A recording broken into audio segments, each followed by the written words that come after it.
बरसात की महज 2 दिनों ने कोयलांचल धनबाद के नावाडीह को नरक में तब्दील कर दिया है और इसका नज़ारा आपको हम दिखा रहे हैं।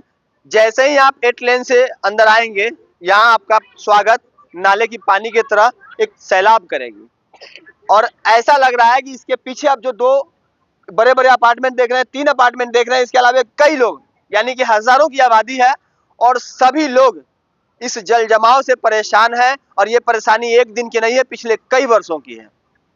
जिन जनप्रतिनिधियों ने इनके पास आकर के वोट के समय में गुहार लगाई थी कि आप हमें वोट दें, हम आपकी समस्या का समाधान करेंगे, उन लोगों ने इनकी बातें सुनी या नहीं ये तो नहीं पता है, लेकिन वर्तमान में जो लोग यहाँ मौजूद हैं उनसे बात करने का प्रयास करते हैं। भैया क्या स्थिति यहाँ दिख रहा है? भैया यहाँ की स्थिति तो आप ही देख ही रहे हैं कि क्या स्थिति बना हुआ है। इतना अभी तो आप बहुत रात में देखते हैं यहाँ का जितना पानी था, बहुत पानी था। ऐसा स्थिति बन गया था कि लाइन को काटना पड़ा हम लोग को, क्योंकि मीटर तक लाइन चल जाता तो सबकी जान पे आफत आ जाती थी। ये स्थिति को देखते हुए हमने रात में लाइन कटा और रात में यहाँ से 8 लाइन सट जाता, इतना पानी था। मतलब लेकिन ये परेशानी तो एक दिन की है नहीं जी नहीं। कैसे आप लोग इसको झेल रहे हैं? ऐसे ही हम लोग झेल रहे हैं। जितने भी प्रतिनिधि है हमारे धनबाद के माननीय ढुल्लू महतो जी हैं, राजसीना विधायक जी भी आए और मथुरा टुंडी विधायक मथुरा महतो भी आए। जिन लोगों ने आके हम लोग को सबको आश्वासन दिया, सारे विधायक जी आते हैं, वो भी बोलते हैं ठीक है आपका काम हो जाएगा, ऐसे कीजिए, आप हमको वोट दीजिए। चलिए हम लोग सारे प्रतिनिधि का बात सुने, लेकिन हम लोग 3 वर्षों से 4 वर्षों से आज तक हम लोग यही समस्या से झेल रहे हैं। हर बरसात के मौसम में 2 दिन का बारिश में पूरा हम लोग का जलमग्न हो जाता है, इधर जितना देख रहे हैं आप, लेकिन कोई भी प्रतिनिधि अभी तक कुछ काम को अमल नहीं कर पाए हैं। बिल्कुल, तो सही सुना आपने कि जितने भी जनप्रतिनिधि हैं उनका मकसद उस वक्त सबसे बड़ा होता है जब वो वोट लेने के लिए आते हैं, लेकिन वोट के बाद क्या होता है नतीजा यहीं पर एक बुजुर्ग आ रहे हैं, उनसे बात करने का प्रयास करते हैं। चाचा जी क्या नाम हुआ आपका? ललन प्रसाद शर्मा। कितनी परेशानी होती है बरसात के दिनों में यहाँ पर? अब इसका तो कोई मैंने कह नहीं सकते हैं। तो लोग वोट मांगने आते हैं कि नहीं आते? आते हैं। उस वक्त क्या आश्वासन मिलता है? उस समय तो सारा समस्या आपका हल कर देंगे, कभी भी आइएगा तो निराश नहीं लौटिएगा। और उसके बाद तो फिर आना ही नहीं है।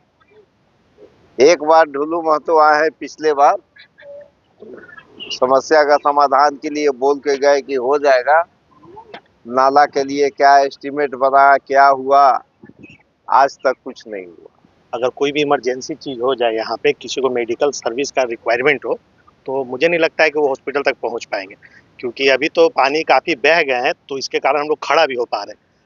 जब रात में बारिश हुई और सुबह तक पानी इतना था कि यहाँ पे खड़ा होना पॉसिबल नहीं।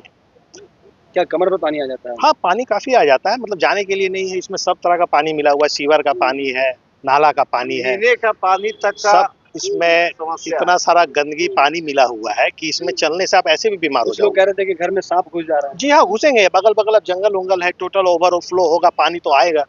सांप वो आप आना, ये सब नॉर्मल चीज है। सांप से डर नहीं है डर है स्थिति से। अब पानी वानी का अगर इसका सोल्यूशन नहीं निकलेगा, वो भी 2026 में नगर निगम इतना बड़ा धनबाद सिटी में हम लोग, निगम का क्षेत्र तो ये है नहीं। ठीक है नहीं है, बट तो भी तो हम लोग धनबाद में ही ना, हम लोग तो अपना डिस्ट्रिक्ट तो धनबाद ही लिख रहे हैं, सिटी ही है। यहाँ से विनोद बिहारी चौक ओवरऑल 1 किलोमीटर के अंदर ही होगा, तो ये सब चीज पे ध्यान देना ही पड़ेगा। ये दिनों से नहीं, सालों से, ये आज 7-8 साल से, मैं 7-8 साल हो गया इधर। जब भी बारिश होता है पूरा फ्लो हो जाता है। कई बार तो हम लोग डीसी ऑफिस गए, कितना बार पेपर हुआ, 10 बार तो लगता है पेपर बना, कुछ बोलता है फंड नहीं, बस यही सुनने के मिलता है। एक बार सुने कि पास हो गया, फिर बोला फंड ही नहीं है। कितने का बजट मिला था जब पास हुआ था? 1 करोड़ के पता नहीं कितना का बजट था, 1 करोड़ के कितना का नाला बनेगा निकलेगा उसमें, कुछ फिर बाद में यही हो गया। कागज हम लोग डीसी ऑफिस गए, कागज पे लिख रहा है कि फिर उसके बाद पास हुआ, फिर रांची गया, पता नहीं क्या क्या हुआ, फंड ही नहीं रिलीज हो रहा, बड़ा फंड ही नहीं। लेकिन सबसे बड़ी समस्या उस वक्त होती है जब आदमी अपने स्थानीय जनप्रतिनिधियों के पास जाता है। जनप्रतिनिधियों के पास जाते हैं तो क्या आश्वासन मिलता है?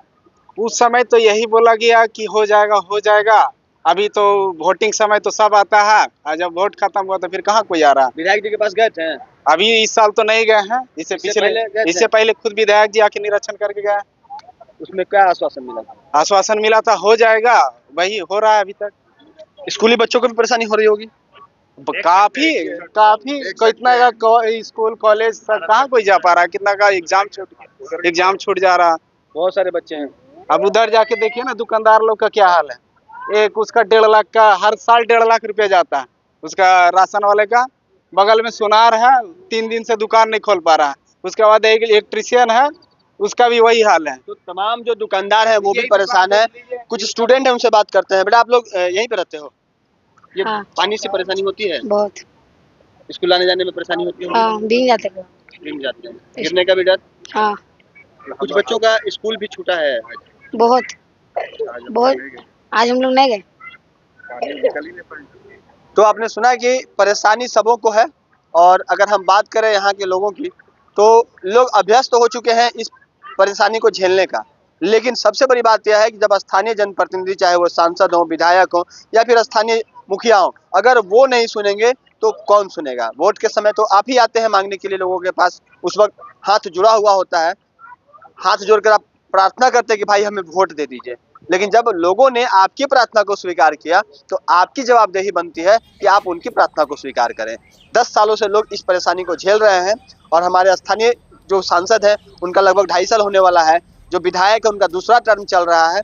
तो अब आवश्यकता इस बात की है कि इस परेशानी को दूर करने की दिशा में काम किया जाए, और ये जो लोग हैं, जिन लोगों ने आपको वोट दिया है, वो आपकी बातों पर भरोसा करेंगे। अन्यथा अगली बार जब आएंगे तब आपको इनसे जो खड़ी खोटी सुनने को मिलेगी, इससे आपको बचने की आवश्यकता है। दूसरी बात यह है कि जो धनबाद के उपायुक्त हैं उनको भी इन क्षेत्रों में आकर के एक बार निरीक्षण करने की आवश्यकता है।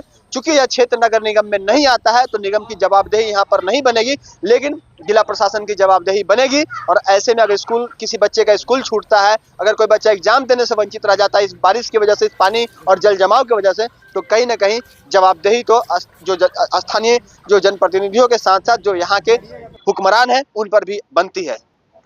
तो आने वाले वक्त में कब तक इस परेशानी का समाधान होता है, कब तक लोगों की इस नारकीय स्थिति से लोगों को राहत मिलती है, यह तो देखना लाजमी होगा। सहयोगी रोशन के साथ राजकुमार जायसवाल, 11 स्कूप्स, धनबाद।